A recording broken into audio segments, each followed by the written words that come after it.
Good afternoon. My name is Ivan Garcia, and this is my team member, Jorge Carrasco. Today we will be presenting a group project that involves researching history and uses of truss bridges.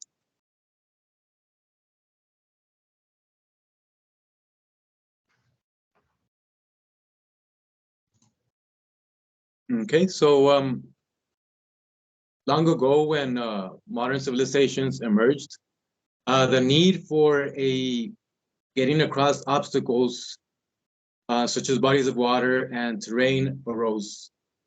This necessity brought forth the idea of constructing a structure that gave passage from point A to point B, which is a bridge. Thereafter, knowledge, designing and building of these structures and their materials spread from these borders onto other cities and countries throughout the world. Initially, these bridges were composed of simple structures built from resources that were easy to access, such as dirt, wood, and stone. Due to the length and the height span of the bridges, they could only serve short distances. So as time passed, the need for stronger and more effective and longer bridges became apparent.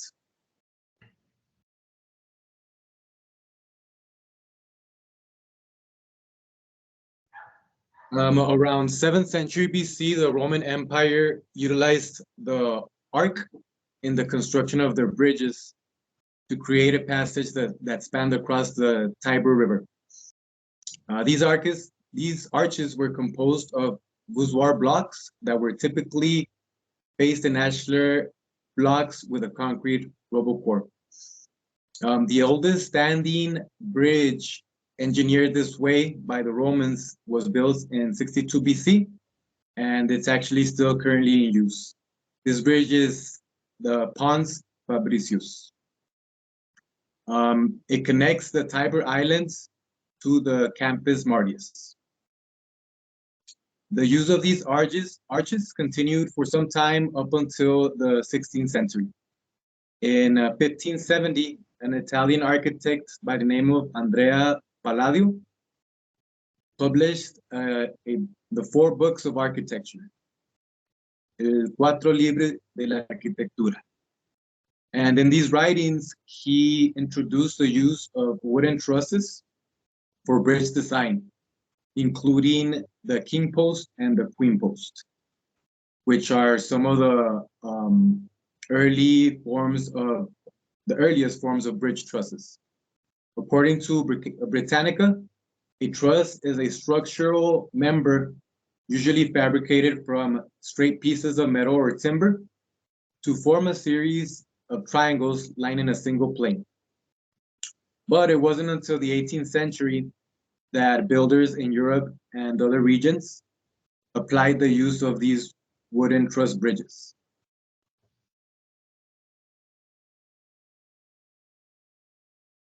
Right. The first bridge that we do for the research, it was the King Post Truss Bridge. This is the first type of truss bridge covered in the research.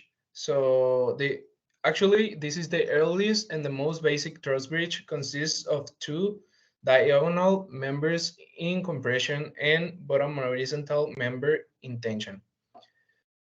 These are connecting with both diagonals to form a triangle. In the middle of this starting form the horizontal member running all the way to where the diagonals member meet. So this type of truss bridge was used for the shorter spans that measured up to 35 feet. And an example of this truss bridge that's still currently used in the Great Karikobusu Bridge in Nishimera Village, Japan, constructed at the upstream of the Hitotosue River mid. And this is an example. This is the real bridge, the real picture of the bridge. So let's continue. So the next bridge that we researched is the Queen Post Truss Bridge. This is a variation of the King Post Truss, and it also consists of the two diagonal members that are in compression. It has one horizontal member in tension that connects both of those diagonals to form a triangle. And inside of that triangle, it has two vertical members connecting both of the diagonal members. So it's like a triangle, and it's inside that triangle is a rectangle. The on the right here is a visual representation of the Queen Pros Trust, which is the Luisen Park covered bridge located in the city of Erfurt, Germany. This bridge actually spanned longer than the King Post and could measure up to approximately 70 feet in length. And then following the next bridge would be the Hautros Bridge. Okay, so the third type of truss bridge that we do for the research, this it was introduced and patented by American architect William Howe in 1840. Basically, it consists of multiplied diagonal and vertical members that form a 60, 30, 90 triangle within two horizontal members at the end of each diagonal and vertical member. On the top, on top and bottom, the diagonal members slope at the same angle towards the center of the bridge. It was used for the greater length spans than the quimpus, ranging from 100 feet to 150 feet, if multiplier members were used. And an example of this truss bridge is still currently used in the Cascadia Park Bridge, located in Lynn County, Oregon, in the USA. The So, fourth go ahead. the fourth bridge that we researched is the Pratt Truss Bridge. This bridge was introduced in 1844 by Thomas Willis Pratt and his father Caleb Pratt, and it immediately became widely used during the period when many bridges moved from wood components toward all steel construction designs. It was regularly used to span anchor points that were up to 250 apart. So it measured even longer in length than the previous bridges, like the Queen Post and the King Post. And it included triangular truss designs whose diagonal members sloped toward the center of the bridge. When under load, these designs made members feel tension, while the vertical members felt the suspension.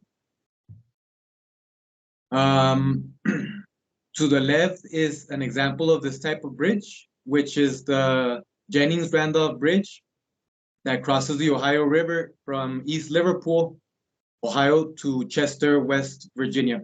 And it's still currently in use as well.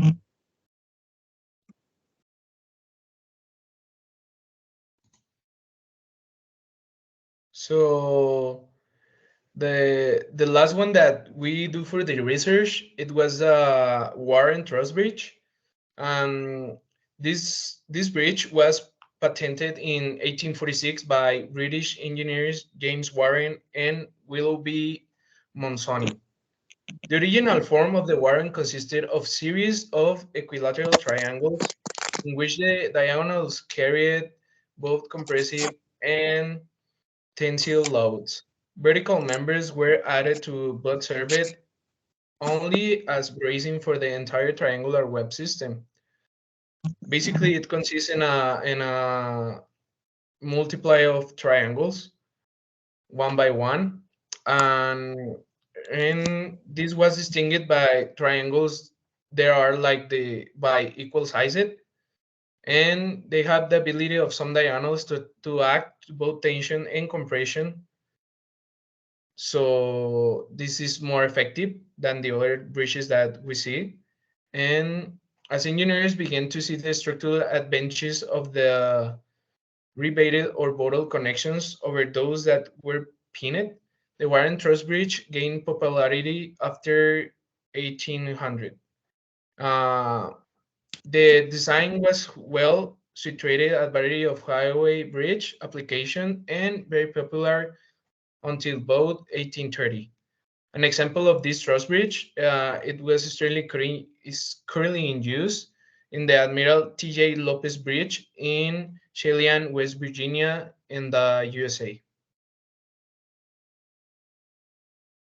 And finally, after do the research and discuss what could be the truss bridge that we use for the final project for the prototype model, we decided to choose the Patras bridge. Um, it was, I think it was the best option, and my part was do the assembly, do the prototype bridge in the in I use the program AutoCAD Inventor. At first, it was a little bit difficult because I never I never did a bridge in that program, but I have a little of experience using the design programs. So first, I do the 2D sketch for the bridge that it has the 35 inches in length, 5 inches in width, and finally we decide to do 7 inches in the height. Then after do the 2D sketch, I do the 3D sketch that we can see here. This is the in the left on the bottom. This is the 2D sketch, and then the 3D sketch is on the right on the top. After do the 3D sketch, I do the assembly in Inventor. I applicate a certification or in ISO, and I use the stainless steel and square tubes. So that was the result, the final result of the bridge. After doing the prototype in Inventor and finish it, we do the physical prototype. Basically, it was made of straw, and first we starting to try it with different object. We tasted a pumpkin that weighing 1 pound. Next, cantaloupe that weighing 2 pounds. In total was 3 pounds. So that was not a problem for the bridge for the prototype. Then we started to add another pumpkin, and that was 4 pounds. And then finally, after that, we decided to put it a 5 pounds bag of rice, and then after applying that force, the bridge finally, I don't know how to say it, like Collapse. finally finally Collapse. collapsed. Uh-huh. So that was basically the experiment. So the maximum weight that the bridge could hold was 5 pounds. And this is some of the pictures that we take tasting the bridge. There is the pumpkins and then the bag of rice. And then we're gonna start explaining the calculations. Like you mentioned, the most weight that it could hold was the 5 pounds. After we added additional weights to the 5 pounds, that's when it actually collapsed. So it was able to hold at most a total of five pounds. And then here are some of the calculations in regards to the members that are the forces in the truss bridge. And in the following slide, we have the red members are actually the ones that are in compression, and the blue members are the ones that are working in tension. And this actually is our calculations do show this results the same as what is showing here on the image. So in conclusion, simple truss bridge structures have been shown to be effective in creating passage from one point to another and to withstand loads carried over them. These bridges can differ in the loads that they withstand depending on the type of truss that they form. After testing out the Pratt truss bridge prototype with loads of weight, we were able to conclude that the maximum weight it could hold was 5 pounds.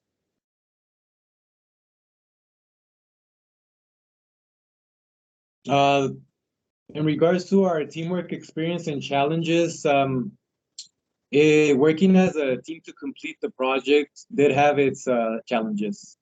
Due to the class being online, face-to-face communication between the team members was minimal. Instead, communication was achieved through different methods, such as WhatsApp texts, personal emails, Blackboard messages, and Teams virtual meetings. Initially, the project did consist of 5 team members. The first approach to coming together was done through Teams and Blackboard messages, where phone numbers were shared between each other. As time passed, though, attention to the project diminished from certain team members. And once this happened, Jorge and myself acted upon it and just decided to start working on the project between the two of us and distribute the workload evenly between the two of us. Another one of the challenges that we faced was the availability that we both had. So we're both students, of course. We both work as well, and our schedules were opposite from each other. So when I was available, Jorge was at work. Unfortunately, when he was available, I was at work. So what we did is we came to a common ground of availability in the morning hours, and that is when we actually had our teams meetings held. And then we just kept communication throughout, mainly WhatsApp. Actually, it was the easiest form of communication for us. The project was successfully completed by the two of us by effectively communicating and evenly balancing the workload.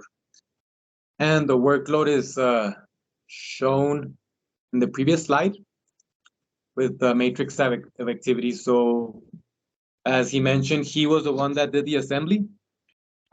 We both worked on the calculations. We both worked on the PowerPoints.